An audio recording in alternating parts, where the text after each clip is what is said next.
Y mis Awst, 1741, aeth Sais o'r enw Charles Jennings at gyfansoddwr oedd yn byw yn Llundain a roi libretto iddo fe.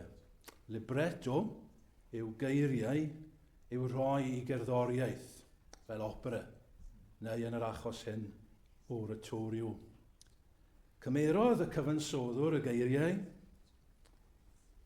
oedd yn 81 adnod o'r Beibl wedi rhoi at ei gilydd ac yn rhyfeddol mewn 24 diwrnod roedd y cyfansoddwr wedi gorffen gosod y cyfan i gerddoriaeth. A daeth y darn i fod yn un o'r darnau mwyaf adnabyddus a phoblogaidd yn hanes y byd. Y cyfansoddwr, wrth gwrs, oedd George Frederick Handel. A'r darn y gyfansoddodd oedd y Eseia. A bydd yn cael ei pherfformio, wrth gwrs, llawer dros yr wythnosau nesaf. A mae'r darn yn dechrau gyda gorawd bywiog, overture, bywiog yn y lleddf, y maen y ci. Yna mae'r gerddorfa yn troi i'r llon ac mae'r cordiau hyn yn cael ei ailadrodd, cordiau pleserus tener gyda'r alaw hyfryd hyn, swynol, cyn bod llais tenor yn dod i mewn. Llais tenor, un o'r lleisiau mwyaf cysurlon yw llais tenor yn dy fe. Ac mae'r tenor yn dod mewn ac yn canu y geiriau hyn. Comfort ye, my people, saith your God. Cysurwch, cysurwch fy mhobl. Y geiriau sydd yn destyn i ni y bore yma. Am thema ni y bore yma, wrth i ni edrych ar y geiriau gyda'n gilydd, yw cysur, cysur, comfort. Cysur i bobl Dduw. Neu, os ych chi moyn teitl mwy barddonol, ein hunig gysur dan bob gwai. Ein hunig gysur dan bob gwai. Gawn ni droi at yr adnodau hyn gyda'n gilydd felly. 2 ben sydd gen i y bore yma. A fe awn ni'n syth at y pen cyntaf. Wel, gai roi'r 2 ben i chi a wedyn at y pen cyntaf. Yr angen am gysur, y pen cyntaf. The need for comfort. A wedyn yr ail ben, yr amlygiad o gysur. So, the display, the disclosure, the manifestation of comfort. So, pen cyntaf, yr angen, the need for comfort. Mae'r benod fawr hon yn dechrau gyda'r geiriau trawiadol. Cysurwch. Mae'n gorchymyn. Mae'n gorchymyn gan Dduw i gysuro pobl. Mae Duw yn rhoi siaws i rhywrai. Mae'n gorchymyn rhai pobl i gysuro ei bobl e. Cysurwch, cysurwch fy mhobl. Ewch nawr, mae Duw fel petai yn dweud wrth rai, wy moyn i chi fynd nawr, go nawr, a wy moyn i chi gysuro fy mhobl. Dyma'ch swydd chi. Rwch gysur i nhw. Rwch gysur i fy mhobl i. Pwy yw'r rhywrai yma sy'n derbyn y gorchymyn? Wel, dwi ddim yn dweud, ond wy'n credu bod ni'n gallu mentro. Rhain yw'r rhai sydd yn arwain y bobl. Rhain yw'r bobl sydd yn hyfforddi y bobl, yn dysgu y bobl. Rhain yw gweision Duw. Rhain yw'r proffwydi. Gweinidogion Duw. God's servants. A mae Duw yn dweud wrthyn nhw, wy moyn i chi nawr cysuro fy mobl. Dyma'r swydd chi. Here's your job. Comfort my people. Wy moyn i chi ddod fel hyn. Pobl fel Eseia, pobl fel Eseia, pobl fel Daniel ac yn y blaen. Rhain sy'n cael ei herio i gysuro pobl. A pha bobl? Pwy sy'n fod i gael ei gysuro? Fy mhobl. Cysurwch, cysurwch, fy mhobl. Bobl Dduw. God's people. Nhw sydd wedi cael ei cysuro. Pwy yw'r rhain? Pwy yw pobl Dduw? Wel, yn y cyd-destun, yn y context, Judah. Judah yw'r pobl Dduw. Roedd Eseia yn proffwydio tua 800 mlynedd cyn Iesu Grist. Roedd e'n proffwydio yn adeg y brenhinoedd, Eseia, Ahas, Heseia, ac roedd e'n adeg cythryblus, turbulent time, yn hanes Judah. Roedd yr ymerydraethau yma yn dechrau codi Assyria a Babylon. Ac roedd yn amser tlawd iawn yn hanes y wlad. Roeddent gweithaf daioni Duw wedi troi oddi wrtho fe. Ac roedden nhw wedi gwrthryfela a troi at eilunod. Ac gweithaf rybyddion Duw iddyn nhw. Duw yn rybyddio nhw tro ar ôl tro, trwy'r proffwydi, iddyn nhw droi nôl ato fe. Ac nhw ddim yn gwrando.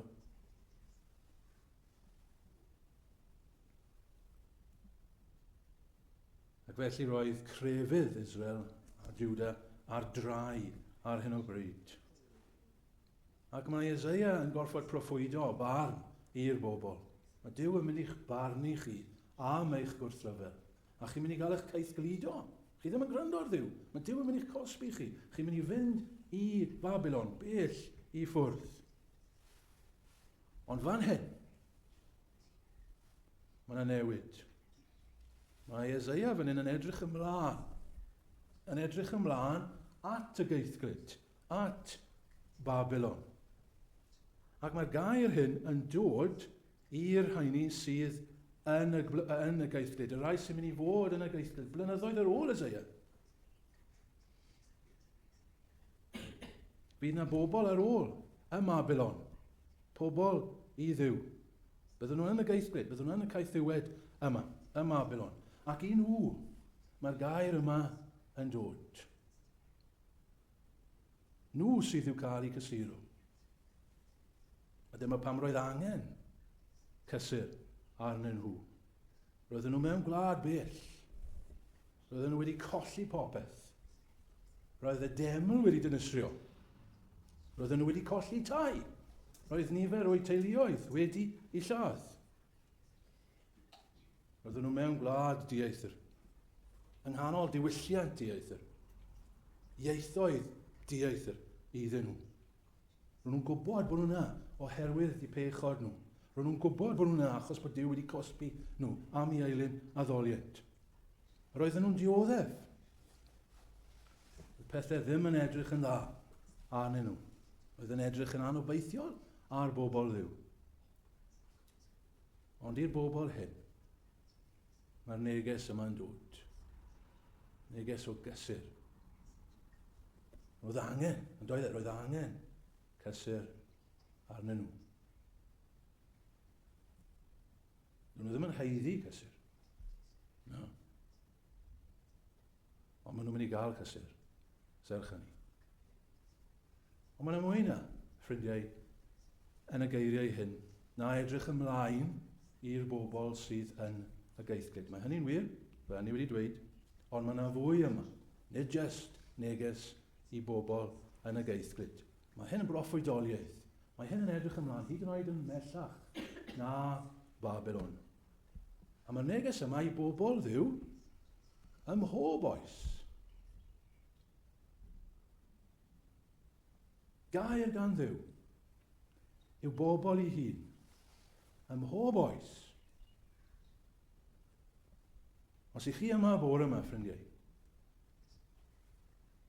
ac ych chi'n un o bobl Dduw, mae gan Dduw gair o gysur i chi. A mae'n gorchymyn i weisio. Mae'n gorchymyn i y bore yma i gysuro chi. Dyma'r gwaith gweinidogion yn dyfed. Dyma waith pregethwyr. Cysuro pobl Dduw. Mae eisiau cysur ar bobl Dduw. A dyma gwaith pregethwyr. Cysuro pobl Dduw. Pam? Wel, fe all fod myrdd o'r resymau. Pam bod eisiau cysur ar bobl Dduw? Amgylchiadau. Amgylchiadau yn anodd. Pethau'n anodd. Falle bod yna rhyw groes arbennig i chi'n goffod cario ar hyn o bryd, fel un o bobl Dduw. Falle mae sefyllfa yn anodd arnoch chi. Falle chi'n poeni am rhyw sefyllfa. Falle chi'n poeni am rhywun yn arbennig ar hyn o bryd. Falle eich pechod chi. Rydyn ni fel Cristnogion yn gwybod fwy na neb bod ni'n bechaduriaid. Dyn ni ddim yn edrych lawr ar neb arall. Rydyn ni'n gweld y pechod yno ni'n hunain. Ni'n edrych ar wythnos arall sydd wedi mynd heibio ers i ni fod fan hyn gyda'n gilydd. Ac ni'n teimlo'n wedi methu eto. Falle ni'n meddwl am y cyfleoedd ni wedi cael a ni wedi methu yn ystod yr wythnos sydd wedi mynd heibio. Falle ni'n meddwl am ein gweddiau ni ac ni'n cywelyddio am ein gweddiau ni ac am ein bywyd gweddi ni. Mae'n cael ni lawr. Falle bod yr amgylchiadau tu fas yn cael ni lawr. Sefyllfa'n byd ni, sefyllfa'n gwlad ni, yn cael ni lawr. Ni'n teimlo fel bod ni wedi cael ein caeth glido ein hun fel eglwys y dyddiau yma. Ni'n meddwl am sefyllfa'r eglwys, mae hynny'n cael ni lawr. Ni'n meddwl am faint sy'n dod, mae hynny'n cael ni lawr. Mae faint o bobl sy'n dod yn Gristnogion, mae hynny'n cael ni lawr. Mae'n anodd canu i'r arglwydd mewn gwlad pell. Ni'n teimlo fel bod ni hefyd wrth afonydd Babylon. Ni'n teimlo'n dyn ni bod ni hefyd mewn anialwch yn trigo ac ni'n blino ar y tywyllwch. Ni'n blino ar y rwydi ni'n gweithio ein hun. A gallwn ni fynd ymlaen, allwn ni. Gallwn ni fynd ymlaen gyda'r pethau sydd yn cael ni lawr. Mae angen cysur arno ni, yn does e? Mae angen cysur ar bobl Dduw. Ond cyn ymlaen at yr ail bwynt, ffrindiau, beth os nad yn un o bobl Dduw y bore yma? Cysirwch fy mhobl. I ni dod a chysur at bobl Dduw. O beth os oes rhywun yn gwrando yn ei bore yma, chi ddim yn un o bobl Dduw? Os angen cysur arno chi? Falle chi'n dweud, wel, mae angen cysur arno i. Falle chi'n dweud, does dim angen cysur arno i y bore yma. Wel, gai ateb dros chi. Gyfaill. Mae angen cysur arno ti hefyd. Os nad yn ni'n perthyn i Dduw y bore yma, os nad yn ni'n o'i bobl mae angen cysur arno chi. Mae angen newyddion da arno chi. Pam? Wel eto, mae yna nifer o resymau. Pam eisiau cysur arno chi y bore yma? Nifer o resymau. Gai jyst roi un i chi. Chi'n mynd i farw. Mae hwnna'n ddigon o reswm, ffrindiau. Pam eisiau cysur arno chi y bore yma? Chi'n mynd i farw. Pa gysur sydd ni yn wyneb hynny? Pa gysur sydd gyda chi yn wyneb hynny? Does dim byd gan y byd i roi fel cysur, oes e? Does dim cysur gan y byd i chi. Does neb yn gallu rhoi cysur i chi. Chi'n mynd i farw. Ni'n gwrando yn ystod yr wythnos am rhywun enwog. Na ddim enwi e. Ond mae'n debyg bod e wedi mynd i gael ei wad wedi ffiltro. Pam? Achos oedd yn meddwl bydde hyn yn gwneud yn ifancach. O'r marw. Di hynny'n mynd i roi cysur iddo fe? Di'n mynd i wneud iddo fe byd o marw? Nag. Mae angen cysur arno ni. Pa gysur sydd gyda chi, ffrindiau? Ych bod chi'n gwneud eich gorau? Bod chi'n talu eich trethu? Bod chi ddim wedi gwneud cam a neb erioed? Dim cysur, ffrindiau. Dim cysur i ni. Bod chi'n mynd i'r cwrdd? Dim cysur. Does dim cysur yn y byd hyn, ffrindiau. Does dim cysur gan crefyddau eraill. Fi ddim fod i ddweud hynny, ond does dim. Ydy Islam yn gallu cynnig cysur i chi? Na. Ydy Hindŵaeth? Na. Bwddiaeth? Na. Anffyddiaeth? Lly roi cysur i chi? Na. Dim ond un lle all ni gael cysur. A mae angen cysur arno ni. Mae'n hangen am gysur. Gen i fynd mlaen at yr ail ben sydd gen i. Amlygiad o gysur. Amlygiad o gysur. Mae gan Dduw gysur. Yw bobl. Yw bobl. A mae proffwydi a phregethwyr i gyhoeddi y cysur hyn. Cysirwch Cysurwch fy mhobl, medd eich Dduw. Mae pregethwyr i siarad yn dyner adnod 2, dywedwch wrth fodd calon Jerusalem. Llefwch wrthi hi. Sut mae'n gwneud hynny? Chi'n dweud rhywbeth wrth bobl. I ni gyhoeddi rhywbeth. Mae neges gyda ni. Dyn ni ddim yn gallu neud e. Dyw pregethyr ddim yn gallu neud e. Sut yn y byd rwy'n mynd i cysuroch i fy hun fel pobl Dduw? Ond mae'n neges o ddi wrth Dduw. Beth yw'r neges? Wel, dyna yw gweddill y benod. Dyna weddill y llyfr i ddweud y gwir. Gweddill y proffwydoliaeth. Y neges yma sydd i gysuro pobl Dduw. Ni'n gallu crynhoi e? Can we summarise the message, the comfort? Wel, ni'n gallu fel hyn. Mae yna rhywun yn dod. Rhywun arbennig. A phan bydd e'n dod, bydd e'n newid pethau. Dyna'r cysur i bobl Dduw. Bydd ei bresenoldeb yn ddigon. Drychwch gyda fi trwy'r adnodau hyn. Cysurwch adnod 1, cysurwch fy mobl, medd eich Dduw adnod 2. Dywedwch wrth fodd calon Jerusalem, llefwch wrthi hi, gyflawni ei milwriaeth. Ddileu ei hanwirydd, oherwydd derbyniodd o lawer arglwydd yn ddau ddymlyg am ei holl bechwdau. Mae'r tymor gwasanaeth, neu filwriaeth, ar ben. Mae'r cyfnod anodd yma, mae Dduw wrth i bobl, yn dod i ben. Wedi derbyn am eich cosb. Mae rhywun wedi talu dros chi. Mae'r ddyled wedi ei chanslo. Mae Dduw wedi derbyn digon am eich pechodau chi. Gewch chi fynd yn rhydd nawr. Mae Dduw wedi dileu eich pechodau fel cwmwl. Dduw ddim yn dal dim byd yn eich erbyn chi. Mae'r llyd, mae'r dig fel o'n i'n trafod wythnos diwedd, wedi mynd. Mae'r maglau wedi torri. Gewch chi fynd yn rhydd. Mae'r perth yn llawn agored, doed Israel o'r caethiwed. Mae'r barau haer wedi torri. Mae'r dorau pres wedi rwygo. Gewch chi fynd yn rhydd. Ac yn adnod 3, llef un yn llefain yn yr anialwch. Mae yna lais. Mae yna cyhoeddiad yn dod. Paratowch. Beth yw hyn? Wel, mae yna lais yn dod yn dweud, mae yna frenin yn dod. Dyna beth sydd gyda ni yn y geiriau hyn. A mae eisiau chi baratoi fod y brenin yn dod. Meddyliwch petai cyhoeddiad yn dod i ni'n resolfen. Mae'r brenin yn dod, dydd Mercher, i resolfen. Mae Charles yn mynd i ddod yma. O beth byddai'n digwydd yn y pentre, petai ni'n gwybod bod Charles yn dod? O bydde pobl yn paratoi, bydden nhw? Bydden nhw'n paratoi yn y pentre? Bydde dim goleuadau traffig ar y bont, get rid of them. Ynddo fe? Bydde dim mes, bydde dim sbwriel ar y sgwar. Ni'n goffod clirio y sbwriel, mae Charles yn dod. Gan i gael y carpet coch mas. Pam? Mae'r brenin yn dod. Paratwch ffordd yr arglwydd. Dyna beth sydd gyda fe fan hyn. Dyma'r llais sydd yn cyhoeddi. Mae e'n dod, y brenin. A wedyn mae'n mynd ymlaen.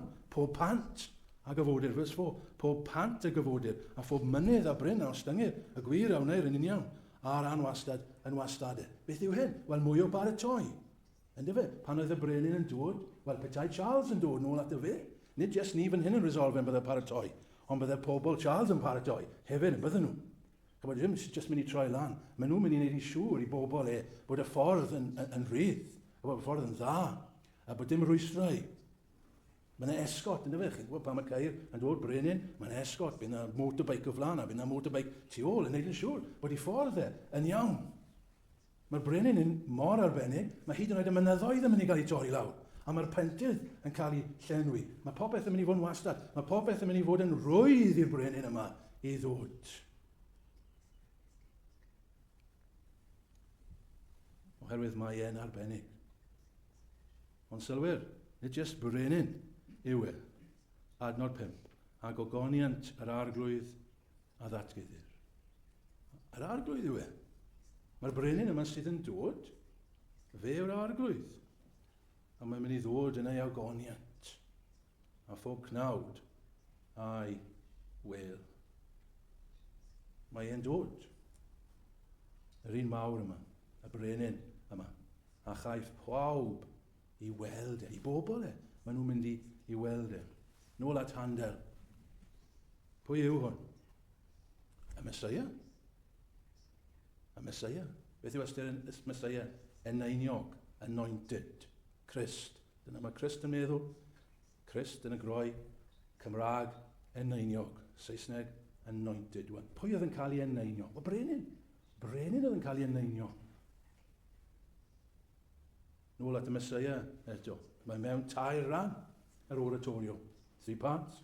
A mae ran cyntaf yn ymwneud â dyfodiad y Meseia i'r byd. Chi'n gweld roedd handel ni, Jennings yn deall. Mae'n dechrau gyda Cysur. A ble mae'n dechrau?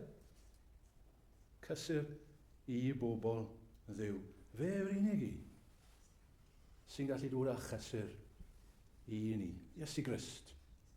Fe yw'r Meseia. Fe yw'r cysur. Byddwn ni'n darllen dros yr wythnosau nesaf y geiriau hyn efallai am y Simeon yn y deml. Luke chapter 2 and verses 25 and 26. Chi'n cofio am Simeon? Yn awr yr oedd dyn yn Jerusalem o'r enw Simeon. Dyn cyfiawn a diwiol oedd hwn yn disgwyl am ddiddanwch Israel. Sylwch y gair? He was expecting, beth mae'n rhywun Saesneg, a consolation, felly fe. Ond yr un gair, cysur, ddiddanwch Israel. Roedd yr ysbryd glân wedi dweud wrtho fe, bys fe ddim yn marw, cyn bod e'n gweld y Meseia. Ond pwy yw'r Meseia? Ddiddanwch Israel. Fe yw'r cysur. A chi'n cofio, Ioan yn dweud hyn, a ni ai welsom ef. Ni ai welsom ei ogoniant ef. Ogoniant yr unig ynedig oddi wrth y tad, yn llawn gras a gogoniant. Ni wedi gweld y gogoniant yma, yr arglwydd sydd wedi dod. Bobl Dduw, dyma'r cysur i chi y bore yma. Yr unig gysur, y brenin yma, sydd wedi dod i ni. Sut mae e'n gysur, fyddwch chi'n dweud? Sut mae Iesu Grist yn gysur? Gael ddarllen cwestiwn ac ateb o catechism.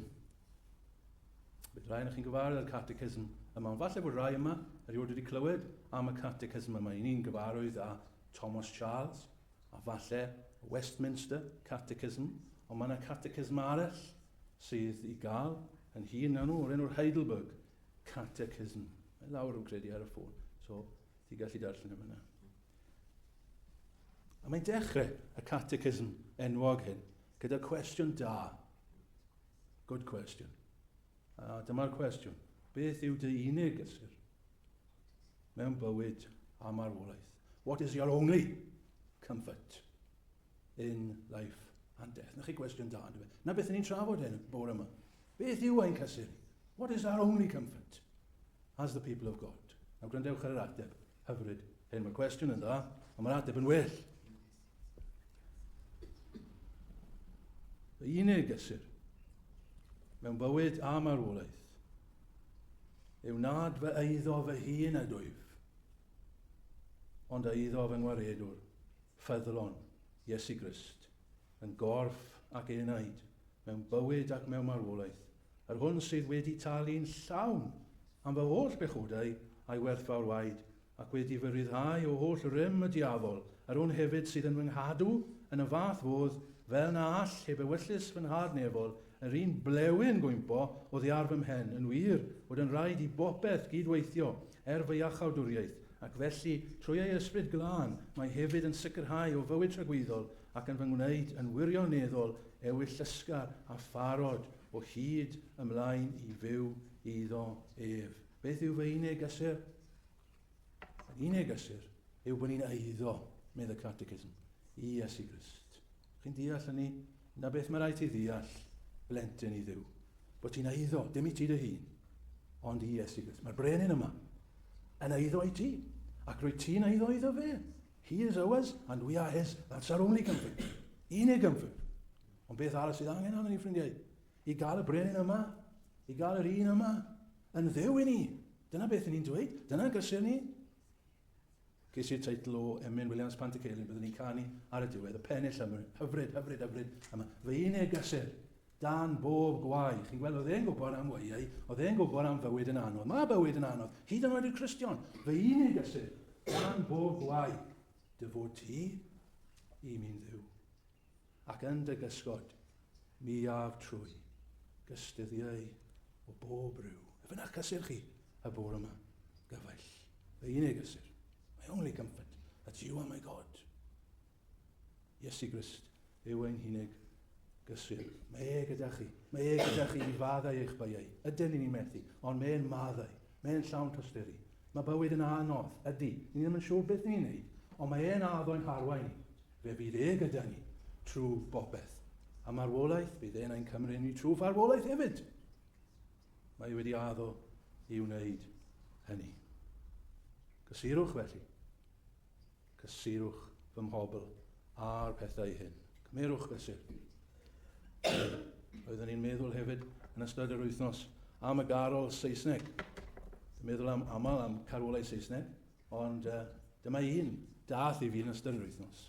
God rest ye merry gentlemen. O'n i wedi dysgu bod wedi cael y coma yn y lle rong. O'n i wastad yn darllen efo hyn. God rest ye merry gentlemen. Ond dylai'r coma fod God rest ye merry gentlemen. Does dim siwr beth am merry gentlemen. A dyna'r problem yna fe. We are not merry. We need comfort. God rest ye merry. God rest ye merry. So we rest merry. How do we rest merry? Wel, darllen y gweddill i chi. Ydy ydy fi yma?